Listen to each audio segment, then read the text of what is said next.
आपका स्वागत है इकोनॉमिक एंड पब्लिक पॉलिसी के पार्ट 2 के अंदर।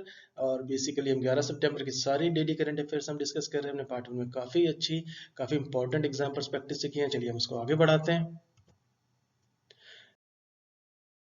इसमें जो छठे नंबर की न्यूज़ है ये एग्जाम पर्सपेक्टिव से इंपॉर्टेंट है। सिटी ग्रुप ने पहली बार जेन फ्रेजर जो हैं ये फर्स्ट वुमेन सीईओ हैं, ये आपको याद रखना होगा। तो सिटी ग्रुप ने अनाउंस किया है जेन फ्रेजर को, ये सक्सीड करेंगी माइकल कॉर्बेट को, यानी जो जाने वाले हैं वो माइकल कॉर्बेट हैं एक सीईओ, और जेन फ्रेजर हैं, इनको बनाया गया और ये बैंक के न्यू एग्जीक्यूटिव होंगे। और इसमें जो फ्रेजर जो होंगी ये फर्स्ट वुमेन होंगी ever to lead a Wall Street bank. कोई इस तरह का बैंक जो वॉल स्ट्रीट में, तो ये आपसे पूछा जाएगा। तो फर्स्ट वुमेन होंगे। अब ये देख लीजिए, अमेरिका पूरी दुनिया में डेमोक्रेसी के चक्कर में लगा रहता है, वुमेन राइट्स की बात करता है, फेमिनिज्म की बात करता है, लेकिन 250 साल में वहाँ एक वुमेन प्रेसिडेंट नहीं है। और अभी ये पहली लेडी जो हैं ये जेन फ्रेजर जी अब बन रही हैं। तो वैसे भी मिट can have his own views. तो फ्रेजर जो हैं, ये मिस फ्रेजर जो हैं, इनका जो है head of the city global consumer banking division थी, जहां ये सिटी बैंक के साथ ये 16 सालों से कार्यरत हैं। तो आपको इनमें से याद रखें, इस पे से क्वेश्चन आने की संभावना काफी प्रबल है।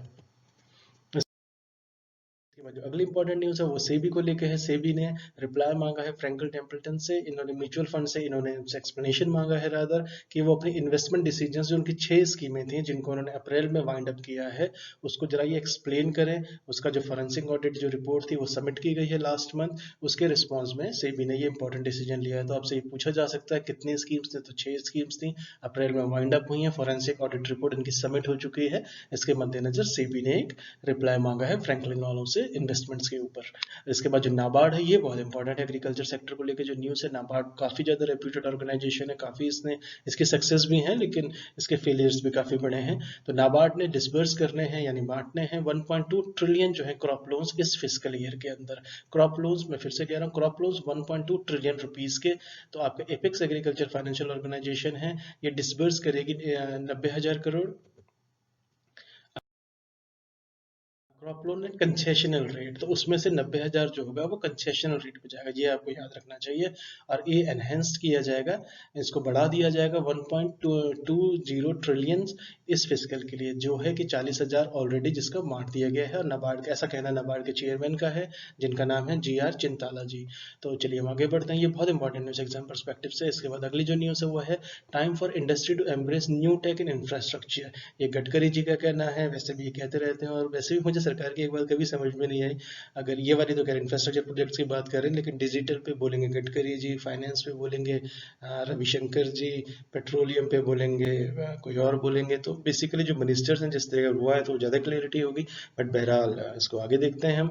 तो जो टाइम फॉर इंडस्ट्री है ये न्यू इंफ्रास्ट्रक्चर को, और एक बात मैं आपको बताता चलूँ, गडकरी जी का ही डिपार्टमेंट है, जिसमें जो प्रोजेक्ट जो है नेशनल हाईवेज के जो 423 प्रोजेक्ट्स हैं जिनकी लागत जो है वो 150 करोड़ के ऊपर की बताई जा रही है, उन सारे प्रोजेक्ट में कॉस्ट डिले की वजह से, उसकी कॉस्ट जो बढ़ गई है डिले की वजह से या और अन्य रीजंस की वजह से, वो करीब करीब 3 लाख करोड़ की बढ़ गई है। तो ये काफ़ी ज़्यादा चिंता वाली बात है। तो उनके अगर जो प्रोजेक्ट सैंक्शन है, अगर उनकी cost 3 lakh crore, is not a small amount. और इस वक्त जो इकोनॉमी की पहले ही हालत काफ़ी खस्ता हाल है, कॉन्ट्रैक्शन हो गया है बहुत, एक ऑलमोस्ट 24% का कॉन्ट्रैक्शन, काफ़ी बड़ा कॉन्ट्रैक्शन है। उसमें अगर इस तरह की अगर हमें डिले हो जा रहा है या इस तरह की कॉस्ट ओवररन कर जा रही हैं, तो ये काफ़ी चिंता की बात है। लेकिन उन्होंने कहा है कि हम न्यू इंडस्ट्री को, न्यू टेक्नोलॉजी को लें, इनोवेटिव मेथड्स को लें। तो ये ज़्यादातर एकेडमिक है, लेकिन ये जिस तरीके से कार्यशील होगा, इंफ्रास्ट्रक्चर प्रोजेक्ट इंडिया के बहुत बड़े मैसिव एम्बिशियस प्रोजेक्ट्स हैं, तो ये पूरे होने ही चाहिए। लेकिन ये कॉस्ट इफेक्टिव में कम से कम 3-3 लाख करोड़ के एक्स्ट्रा में कॉस्ट ओवर रिलीज ना हो जाए तो बेहतर है।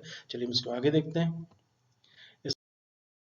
के बाद जो है इन्होंने ये भी कहा था कि सीमेंट जो प्लेयर्स हैं ये कार्टेल ना बनाए, ब्लैक मार्केटिंग प्रॉफिटिंग ना करें, लेकिन इसको रोकने का काम भी सरकार का ही है। चलिए हम इसको आगे देखते हैं, क्योंकि हम एकेडमिकली अगर हम कॉर्पोरेट से ऐसी उम्मीद करेंगे तो ऐसा होने वाला नहीं है। Profit rules in the markets, और प्रॉफिट के लिए कई बार कुछ भी किया जाता है। तो ये सरकार का है, उसको रेगुलेट भी करना है, उसको मोटिवेशन भी देना है, उसको लेवल प्लेइंग फील्ड भी तैयार करना है।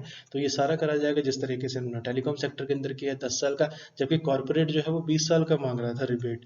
लेकिन कोर्ट ने 10 साल का दे दिया है, तो गवर्नमेंट की काफ़ी ज़्यादा जिम्मेदारी है। भले ही हम एक मिक्स्ड इकोनॉमी के अंदर हैं, भले ही हमारा अभी 91 के रिफॉर्म्स के बाद हमने प्राइवेटाइजेशन और ये वाली गवर्नमेंट जो है ये पीपीपी मोड को लेकर काफ़ी उत्साहित है, हर चीज़ में पब्लिक पार्टनरशिप मोड पे चले जाना चाहते हैं, तो लेकिन गवर्नमेंट का रोल जो है लेवल प्लेइंग फील्ड देना और सबके लिए एक फेयर देना, ताकि हम कैपिटलिज्म को हम एंजॉय करें या कैपिटलिज्म के चैलेंजेस से हम बेनिफिट लें, ना कि क्रोनी कैपिटलिज्म से। चलिए इसको आगे देखते हैं। इसके बाद जो डिस्प्यूट है ये रेड्रेस करना है मैरीटाइम सेक्टर के अंदर। तो यूनियन मिनिस्टर जो है मनसुख मांडविया जी जो हैं, इन्होंने ये कहा है कि एक डिस्प्यूट रेड्रेसल मैकेनिज्म तैयार होना चाहिए जो फैसिलिटेट करे, यानी जो उसको सुविधाजनक बनाए, जो अफोर्डेबल हो और जो टाइमली रेजोल्यूशन हो। ये बहुत इंपॉर्टेंट बात इन्होंने कही है, और इसमें एग्जाम परस्पेक्टिव से इंपॉर्टेंट है SAROD डैश पोर्ट्स। तो ये सरोद पोर्ट्स जो होते हैं, इनका मतलब होता है society for affordable redressal of dispute ports.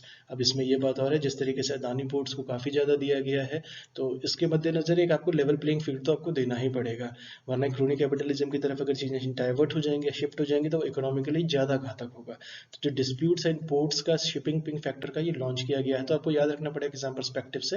एक तो यूनियन मिनिस्टर मनसुख मांडविया जी, और दूसरा मैकेनिज्म सरोद पोर्ट्स का, society for affordable redressal of dispute ports की बात हमने यहाँ पे की है।